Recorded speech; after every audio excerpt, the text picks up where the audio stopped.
Entrepreneur Brohood clothing brand owner Sanju brand అయితే కలిశాను. మొన్న స్టార్ట్అప్ ఫౌండర్స్ ఈవెంట్ కి వెళ్ళినప్పుడు తెలిసింది ఏంటంటే ఓపెన్ సిటీస్ మ్యూజికల్ కాన్సర్ట్ ని గాజువాక్ లో ఆర్గనైజ్ చేస్తున్నారు అని. గాజువాక్ లో కూడా ఇలాంటి ఈవెంట్స్ పెడతారా అన్న ఒక క్వశ్చన్ అయితే, మరి అలాంటివి పెట్టినప్పుడు వెళ్ళి ఎంకరేజ్ చేయాలి కదా. క్రౌడ్ కూడా బాగానే వచ్చి బ్యాండ్ అయితే ఎంకరేజ్ చేశారు. ఒక పక్క మ్యూజికల్ కాన్సర్ట్ నడుస్తుంది. గాజువాక్ లో సెలెస్ట్ మాల్ ఉందని తెలుసు గానీ ఇక్కడికి వచ్చింది లేదు ఎప్పుడు. సరే ఎలాగో వచ్చాం కదా, షాప్స్ ఏమన్నా ఎక్స్ప్లోర్ చేద్దామని చూసాను.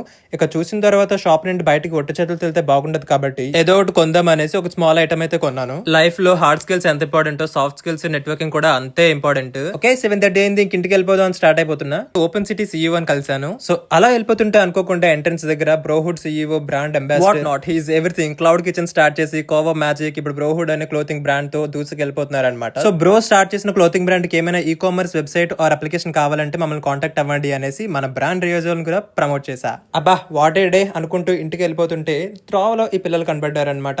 ఏంటి బ్రో వీడియోస్ రికార్డ్ చేస్తున్నావు యూట్యూబ్ రా అని అడిగారు. చెప్పండి బూతులు మాట్లాడుతున్నారా? ఆడప్పుడే మాట్లాడతాడా? ఇక యూట్యూబ్ లో పెడతాను రా చూసుకుని. 10th క్లాస్ పిల్లలంట అలా కనబడుతున్నారా అసలు వీళ్ళు. అది కూడా పార్టీ చేసుకుందామని ఫ్రెండ్ బర్త్డే వచ్చారు. సూపర్ అసలు. అలా పిల్లలతో ఫన్ అయిపోయింది.